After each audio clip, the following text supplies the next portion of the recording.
We as parents will do anything and everything it takes to keep our kids comfortable. And when they're babies, oftentimes that means using sound machines to help them get to sleep. Yeah, but could those machines be causing more harm than good? Well, according to an article in the journal Pediatrics, popular infant sound machines may contribute to a baby's hearing loss. Researchers tested 14 machines and found they exceed the current recommended noise limit for infants, which can affect language, development, speech, and hearing. The study recommends moving the noise machines at least 6 feet from infants. And as you probably know, hearing is one of the 5 senses along with touch, taste, smell, and sight, so you want to do everything you can to protect it.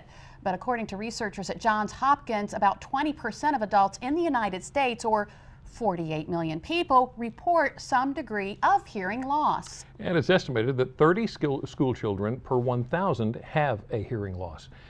There's a toddler named Kendall Johnson who has always felt her parents' love, but after being born deaf, technology is helping her hear those loving words for the very first time.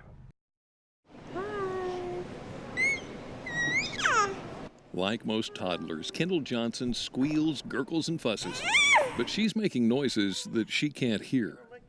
Most of the toys for babies, have sound. And so until now, she just looks at it and she's like, well, that's not fun. But technology is about to turn up the volume on her safe but silent world. She just has no idea what's about to happen. Kendall is about to hear sound for the very first time with the help of cochlear implants. Ooh, I think you noticed something, huh? A tiny receiver was surgically inserted under the skin near her ear. A device worn over the ear picks up and processes sound. A cochlear implant is basically a bionic inner ear. Dr. Bob Peters is guiding Kendall into her noisy new world. There you go. Today, we can tell all patients that there's practically no level of hearing loss that we can't treat them for and keep them in functioning very well in the hearing world. With these implants, it completely changes the trajectory of their life. Kendall is hearing, but it'll take time and therapy for her to learn the meaning of those new sounds. Big brother Kemper Jr. will be a big help. He was also born deaf and received implants almost 4 years ago. He loves to sing, he loves to listen to music. It is neat to see him, living a life that you wouldn't think possible when he was first born. Sounds wonderful, doesn't it, if you'll pardon the pun. Now, before we move on to some things that you can do to avoid hearing loss, it's important that you know there are a lot of people in the deaf community who don't think they need to be fixed. Yeah, for instance, there's Emily Howlett. Hi, it's me again, Emily. Emily is a deaf actress who had refused the offer of a cochlear implant, not once, but twice.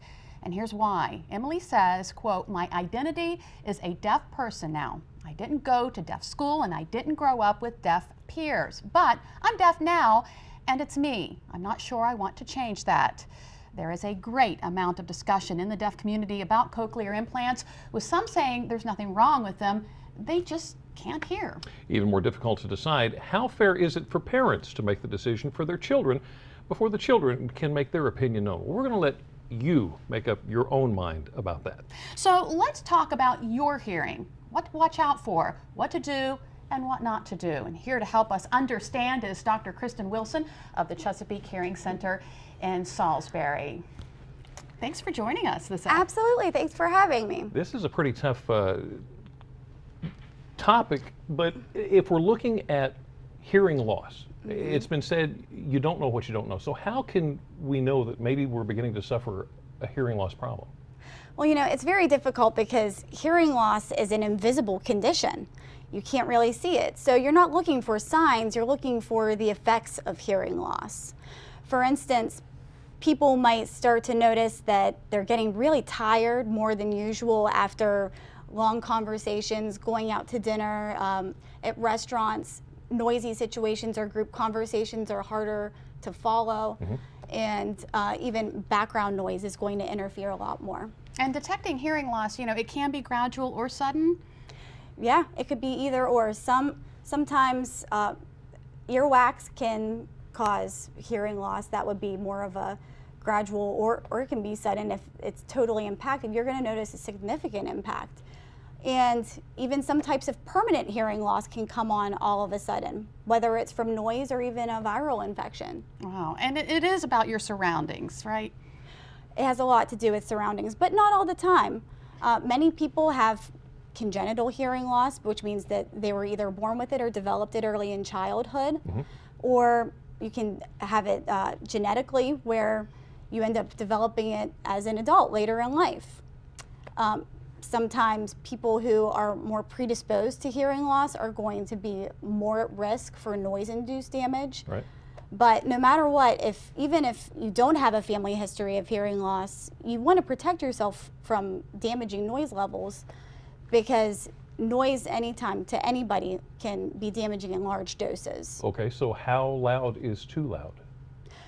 Well, OSHA states that anything louder than 85 decibels can be damaging, and you want to limit that for people who are working around really noisy occupations like construction work or factory work.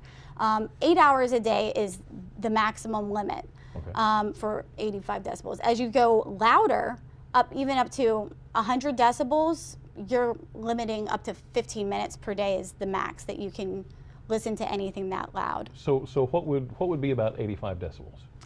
85 decibels would just be about the loudness of a blender or a vacuum cleaner or a hair dryer even. Wow. So hairdressers might be at risk because they're around hair dryers all day long. And then things that you use every day, MP3 players, their maximum output is 110 decibels, Oh my. which you're only supposed to be exposed to no more than 15 minutes a day.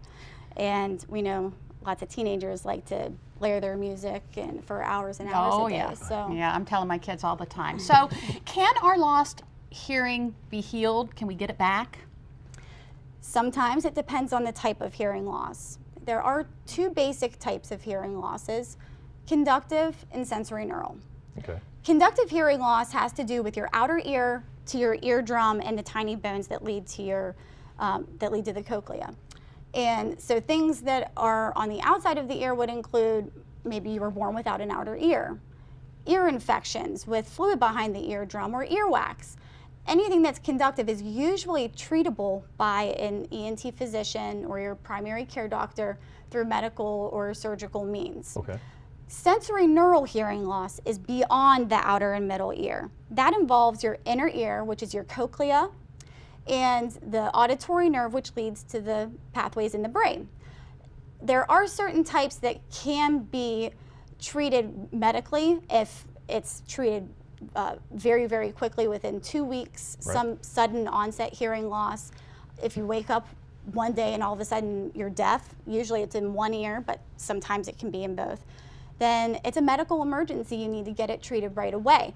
But most of the time, sensory neural hearing loss is going to be permanent. There's nothing you can do medically to heal it. Okay, so let's talk about the cochlear implant. How does that work? Well, what happens is when you have severe to profound hearing loss, you can get a cochlear implant, which actually takes the place of your cochlea. On the outside of the ear, you have the processor. So like they're above the ear in that picture? Yeah, it kind Okay. of looks like a hearing aid almost. Yeah. And it also has a magnetic portion that attaches to a magnet that is implanted, the transmitter that's behind the ear. Mhm. That leads to the electrode array that is lining the cochlea, that snail-shaped organ right there. Right. And it's the electrodes that send the impulses to the brain through the auditory nerve, and that's perceived as sound. How about that? Okay. So how often should we have our hearing tested? If you have a known hearing loss, you should have your hearing tested at least every 1 to 2 years. If you don't know that you have a hearing loss, or you might suspect a hearing loss, or if you have normal hearing, every 2 to 3 years probably, about as often as you get your eyes checked. And you can test as young as a newborn. Thank you Yeah. so much for some incredible information this afternoon. Absolutely. Dr. Wilson, it's been wonderful having you. And to learn more about how you can protect your hearing, go to delmarvalife.com and click on the Show tab. So one thing you don't want to hear is the sound of pinching pennies as you're trying to plan your vacation. Well, up next, we're going to help you save on your car rental. From what car you select to how you book it, Angie Hicks from Angie's List has a few ways to keep our wallets full. And later, one question you're sure to be asked when renting a car is, do you want to add insurance? Well, do you really need it? We'll sit down with State Farm to find out. Bill Marmalade, we'll be right back.